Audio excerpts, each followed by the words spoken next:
حضور دوستان عزیز، السلام علیکم و رحمت الله. از آن نماز خفتن رو یک جای گوش میکنیم انشاءالله و رحمان.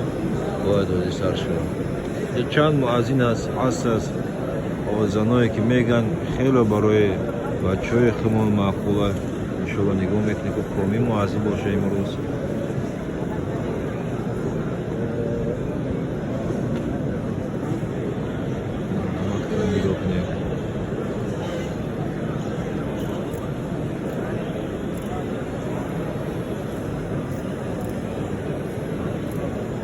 طرف قبله که ما میخونیم همین طرف راست، همین طرف کعبه مکرمه است و باید ما دونیم که وقتی که برادرای ما میان روسیه میان میگن همون جایی که افطار میشینه همونجا کعبه، همونجا قبله.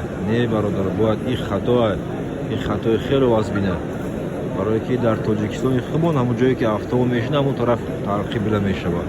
یکی وقتی که خمون در روسیه میاییم اینجا ما باید بفهمیم بدونیم که کدام طرف قبله.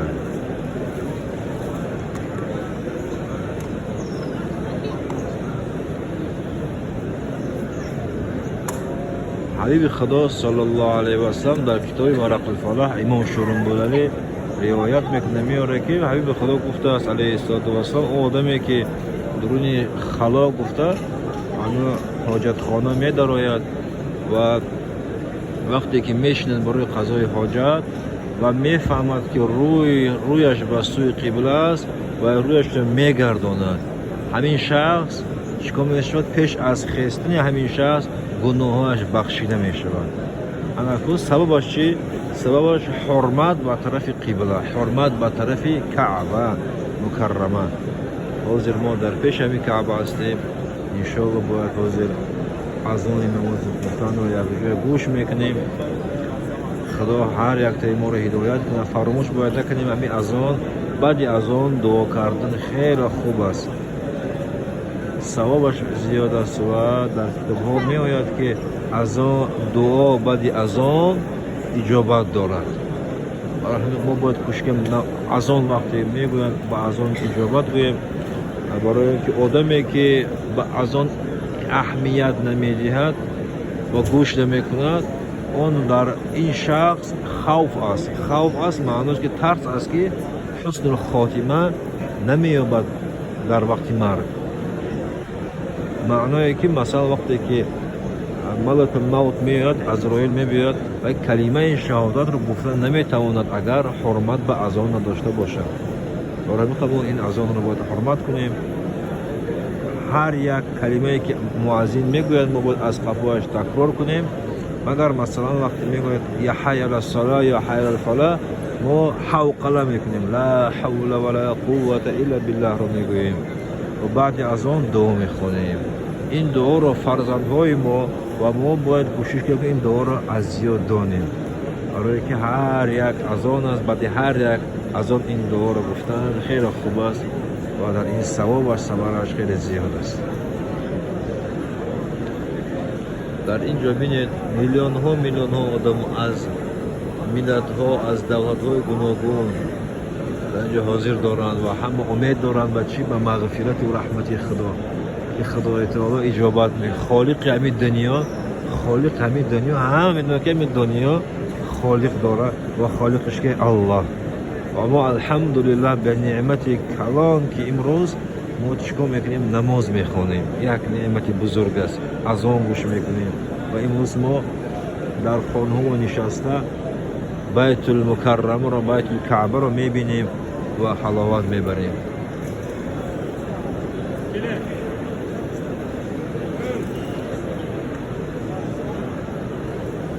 می وقتی که خمون همی درون کعبه داخل میشویم، همی یکم بار وقتی که همی کعبه رو میبینیم باید تحلیل کنیم. الله اکبر، الله اکبر، لا اله الا الله والله اکبر رو گوییم. و در این سوال بسیار دارد. آدمی که یکم بار همی کعبه رو میبینه یک احساسات عجیب در دلش پیدا میشود. اینجا دوستای ما بسیار هستند که میگویند این احساسات تا آخر عمر در فکر و در دل هر یک بنده میمونه. پروردگارم حج و عمره و عبادت هایی که ما میکنیم پروردگارم و درگاهت قبول بگردان، گناه های ما رو ببخش، در اموال و در فرزندان و در عائله هامون برکت و رحمتت رو نازل بگردان یا رب العالمین یا خیر الناصرین.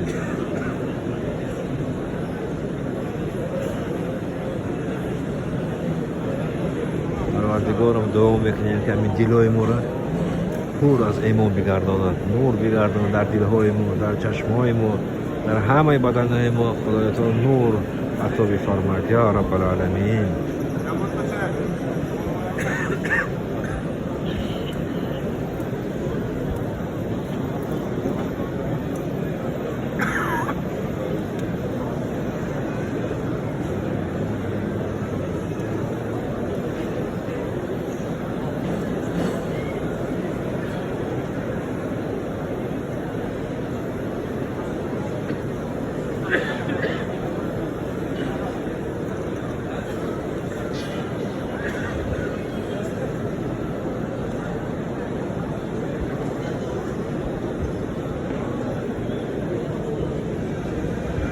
در ماهنامه از سلام با درود یک قصه زنی بود که او را گفتند که در طبابتخانه که وی کسل رگ دارد، کسل سرطان، و نیت کرد که من از برای خدا یک حج کنم پیش از بودم.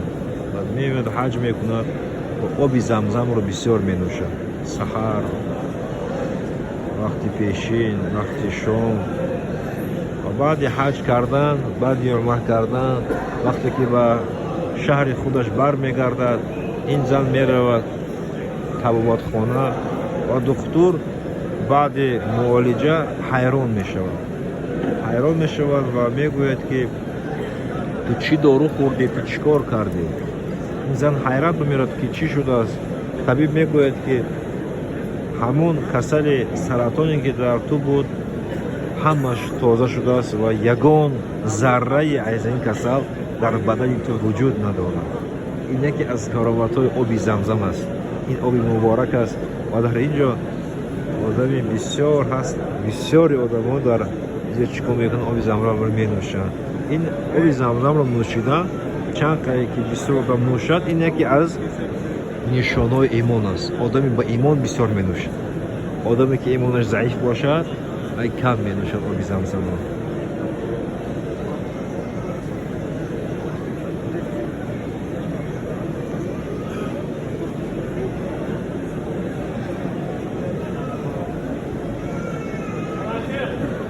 و سوال‌های که شما بر ما ارسال میکنید ما کوشش میکنیم مثال در همه واتساپ شما جواب میدیم و مقاله هایی که شما ارسال میکنید انشاءالله در ماهنامه السلام با درود ما چاپ میکنیم. و بسیاری ها سوال میکنن که این ماهنامه با درود السلام رو در تاجیکستان ما چقدر بخونیم، چقدر دست کنیم؟ این طرز الکترونیش هست. مثلا همه ماهنامه السلام با درود الکترونی وجود دارد، ممکنه روی کردنش ما رو نویسونیم، ما رقم های ما تحت همین ویدیو رو میگذاریم. انشاءالله کوشش میکنیم که شما بونه شوین و فایده گیرید. و اون پیشنهادایی که شما میکنید در ماهنامه السلام با درود و زبان تاجیکی، این پیشنهادهای شما همه ما در نظر میگیریم و کوشش میکنیم که این ماهنامه برای همه ما فایده آور و فایده بخش شود. درباره عمره، درباره حج، درباره مس، درباره همه مسائلی که شرعی است با مذهب امام ابو حنیفه امام اعظم در همین ماهنامه نوشته شده است. و سوال‌های شما، جواب‌های به سوال‌های شما انشاءالله با مذهب امام ابو حنیفه امام ابو حنیفه رحمت الله علیه انشاءالله جوابش در آن نوشته می‌شود. شما میتونید مقاله‌های خود رو، مقاله‌ای که درباره عائله است، درباره طب است، درباره مسئله های مثل تربیت فرزندان است، بر ما ارسال کنیم و کوشش میکنیم این مقاله ها را در همین ماهنامه با درود چاپ کنیم، بروریم که مردم ما زبان تاجیکیش فراموش نکنند، عرف و عادتش فراموش نکنند.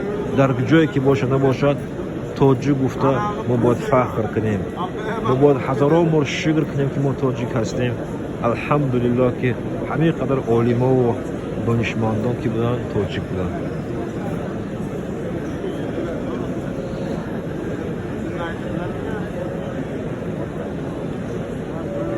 азони гуфтан бояд ҳозир сар шавад. Шо як ҷоя гӯш мекунем. Чиқоли ки мо гуфтем ҳурмати азон ин ҳуснул хотимаи мо пеш аз мурдан, пеш аз ин дунё гузаштан. Парвардигорам ҳар яктаи моро насиби имон бигардонад дар вақти марг. дар вақти марг бо имон будан ин хело неъмати калон аст. дар вақти марг аъузу биллаҳи мин шайтони раҷим иблис чикор мекунад? Ба имони мо ҳамла мекунад. ҳамлаи шадид мекунад ба имони мо ки шумо беимон аи дунё гузарем. бар мо чо кардан даркор аст? дар вақти амн, вақте ки мо саломат ҳастем, мо бояд кӯшиш кунем ки имонҳои худамонро мустаҳкам кунем бо зикр, бо намоз, бо ибодат, бо қуръонхонӣ, бо ахлоқи хуб. ахлоқи хуб, рафтори хуб дар ин рӯзҳо беҳтарин ибодат аст. беҳтарин ибодат, ахлоқи хуб, рафтори хуб ба калонсолон, ба падару модар, ба хоҳару додар, ба ҳамаи онҳое ки моро иҳота мекунанд. ин беҳтарин амал аст. одамо ба ахлоқи хуб, рафтори хуб, ҳамин забоншона ки нигаҳ доранд, аз одаме ки таҳаҷҷуду намоз таҳаҷҷуд мехонад ва рӯза мегирад, ҳамин рӯзаҳои нафл, суннати намози бисёр мехонад, аз ин одам беҳтар шида мезгарад ӯ одаме ки фарзи намозоша мехонад, фарзи закотша метавад, фарзи ҳаҷша мекунаву забонша нигаҳ медорад. якум душмани мо кияй?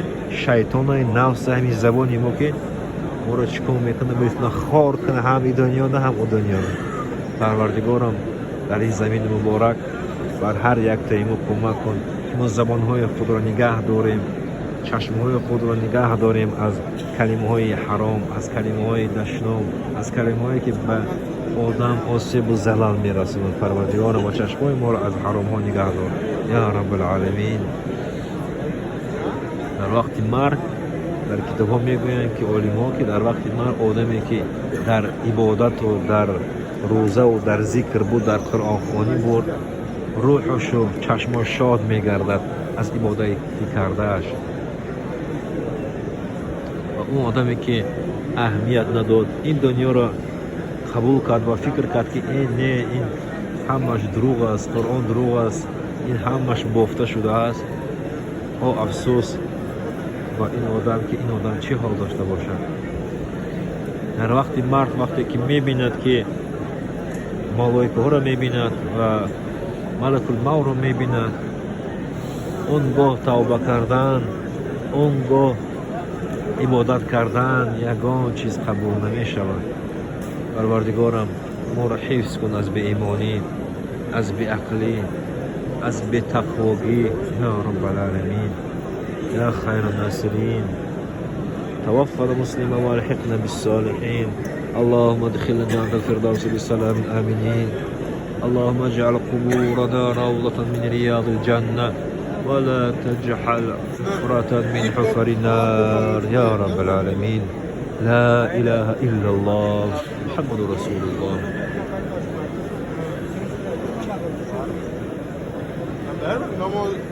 Arzu okuyarımızda ama açıktır öyle. Okumunun üstüne iyi orada.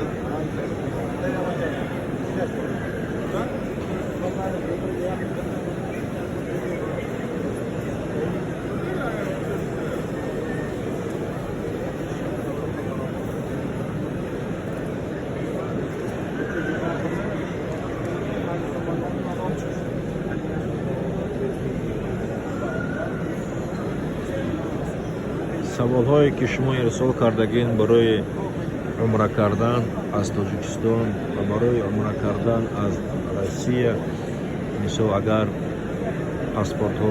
паспортҳои хориҷӣ тоҷикӣ бошад ё русӣ бошад.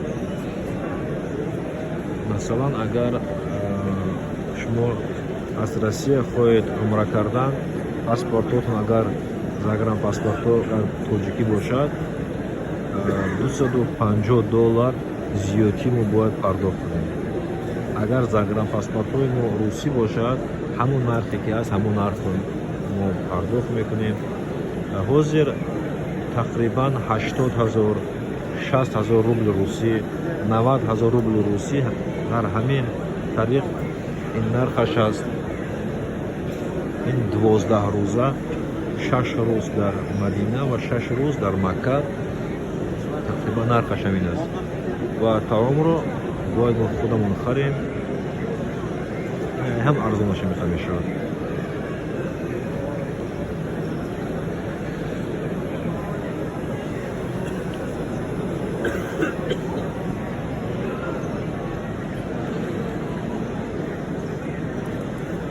پدر و مادر اگر مثلا شما نیت پدر یا مادر شما و نیت عمره رای کردنی باشید، شما باید با رقم های ما نویسید و همون طریقی که سبک است، اما شناسه هایی که هست که در این ساحه کار میکنند و انیق آدم های خوب هستند و میتونیم با آنها شما را علاقمند کنیم و شما انشاءالله این زمین های مقدس را زیارت کنید.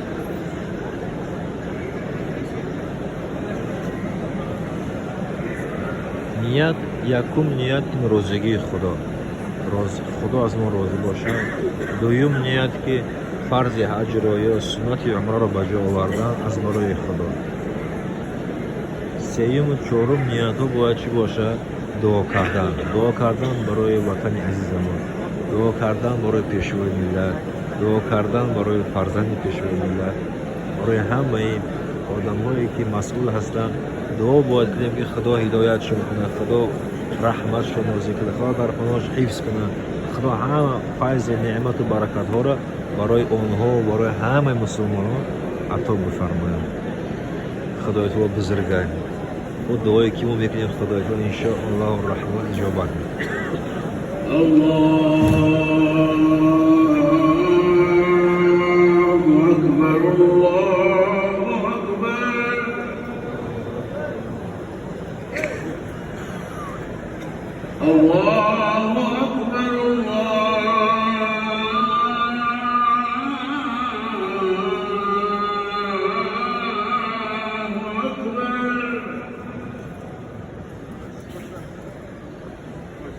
أشهد أن لا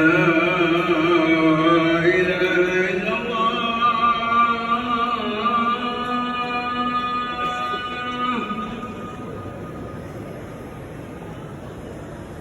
أشهد أن لا إله إلا الله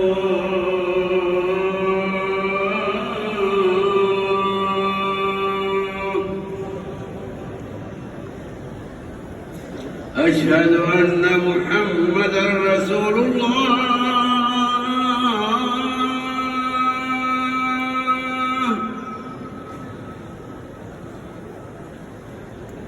أشهد أن محمدًا رسول الله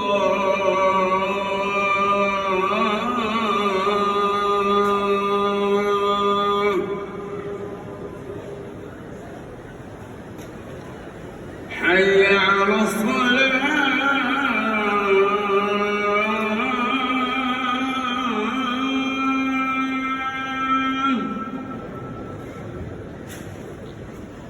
حي على الصلاة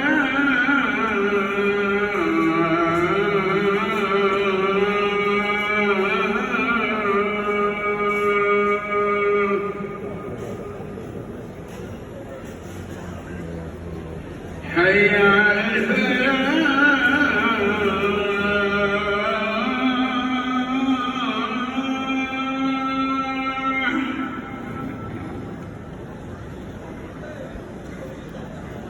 حي على الفلاح.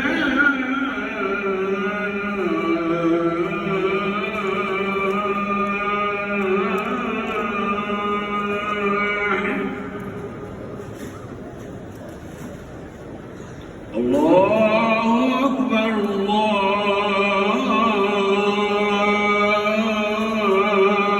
أكبر لا